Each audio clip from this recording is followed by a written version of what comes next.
ಪರಿಶಿಷ್ಟ ಪಂಗಡದಲ್ಲಿಯೂ ಜಾರಿಯಾಗಬೇಕು ಒಳ ಮೀಸಲಾತಿ ಎಂಬ ಶೀರ್ಷಿಕೆಯಡಿ ಪ್ರಜಾವಾಣಿ, ಸಂಯುಕ್ತ ಕರ್ನಾಟಕ ಮತ್ತು ಇನ್ನಿತರ ಪತ್ರಿಕೆಗಳಲ್ಲಿ ವರದಿಯಾಗಿರುವ ಕೆಲವು ಅಂಶಗಳನ್ನು ಸದನದ ಶೂನ್ಯ ವೇಳೆಯಲ್ಲಿ ಪ್ರಸ್ತಾಪಿಸಲು ಬಯಸುತ್ತೇನೆ. ರಾಜ್ಯ ಸರ್ಕಾರ ಪರಿಶಿಷ್ಟ ಜಾತಿಗಳಿಗೆ ಮಾತ್ರ ಒಳ ಮೀಸಲಾತಿ ಜಾರಿ ಮಾಡಿದೆ. ಪರಿಶಿಷ್ಟ ಪಂಗಡಗಳಿಗೂ ಒಳ ಮೀಸಲಾತಿ ವಿಸ್ತರಿಸಲು ಅಗತ್ಯ ಕ್ರಮ ಕೈಗೊಳ್ಳಬೇಕು ಎಂದು ಬೆಂಗಳೂರಿನಲ್ಲಿ ನಡೆದ ವಿವಿಧ ಬುಡಕಟ್ಟು ಸಮುದಾಯಗಳ ನಾಯಕರ ಸಭೆ ಆಗ್ರಹಿಸಿ ಮುಖ್ಯ ಕಾರ್ಯದರ್ಶಿಯವರಿಗೆ ಮನವಿ ಕೂಡ ಸಲ್ಲಿಸಿದೆ ಎಂದು ಪತ್ರಿಕೆ ಉಲ್ಲೇಖಿಸುತ್ತದೆ.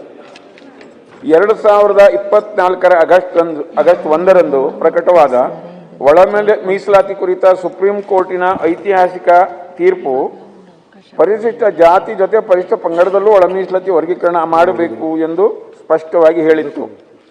ಆದರೆ ರಾಜ್ಯ ಸರ್ಕಾರ ಅದನ್ನು ಪಾಲಿಸಿಲ್ಲ ಎಂಬ ಅಭಿಪ್ರಾಯ ಸಭೆಯಲ್ಲಿ ವ್ಯಕ್ತವಾಯಿತು. ಪರಿಶಿಷ್ಟ ಪಂಗಡದಲ್ಲಿ ಒಳ ಮೀಸಲಾತಿ ಜಾರಿಯಾಗಬೇಕಿದೆ. ಸಣ್ಣ ಬುಡಕಟ್ಟು, ಸೂಕ್ಷ್ಮ ಬುಡಕಟ್ಟು, ದುರ್ಬಲ ಬುಡಕಟ್ಟು ಮತ್ತು ಪ್ರಬಲ ಸಮುದಾಯಗಳು ಒಂದೇ ಗುಂಪಿನಲ್ಲಿ ಮೀಸಲಾತಿಯನ್ನು ಹಂಚಿಕೊಳ್ಳುವಂತಾಗಿದೆ ಎಂದು ಅನೇಕ ಪತ್ರಿಕೆಗಳು ವರದಿ ಮಾಡಿರುತ್ತವೆ. ಇದನ್ನು ಕುರಿತು ಸರ್ಕಾರ ಈ ಬಗ್ಗೆ ಮುತುವರ್ಜಿ ವಹಿಸಿ ಇದಕ್ಕಾಗಿ ನಿವೃತ್ತ ನ್ಯಾಯಮೂರ್ತಿ ನೇತೃತ್ವದ ಆಯೋಗ ರಚಿಸಬೇಕೆಂದು ಬುಡಕಟ್ಟು ಸಮುದಾಯಗಳ ಮುಖಂಡರು ಒತ್ತಾಯಿಸುತ್ತಿದ್ದಾರೆ. ಹೀಗಾಗಿ ಸಾರ್ವಜನಿಕರ ಮಹತ್ವದ ಸದರಿ ವಿಷಯವನ್ನು ಸನ್ಮಾನ್ಯ ಮುಖ್ಯಮಂತ್ರಿಯವರು ಗಂಭೀರವಾಗಿ ಪರಿಗಣಿಸಿ ಪರಿಶಿಷ್ಟ ಪಂಗಡಗಳಲ್ಲಿ ಒಳ ಮೀಸಲಾತಿ ಜಾರಿ ತರಲು ಆಯೋಗವನ್ನು ರಚಿಸಿ ಸೂಕ್ತ ಪರಿಹಾರ ಕ್ರಮ ನೀಡಬೇಕೆಂದು ಶೂನ್ಯ ವೇಳೆಯಲ್ಲಿ ಪ್ರಸ್ತಾಪಿಸುತ್ತಿದ್ದೇನೆ. ಮಾನ್ಯ ಸಭಾಪತಿಗಳೇ, ಮಾನ್ಯ ಮುಖ್ಯಮಂತ್ರಿಗಳಿಂದ ಉತ್ತರಗಳನ್ನು ಒದಗಿಸಿಕೊಡಲಾಗಿದೆ.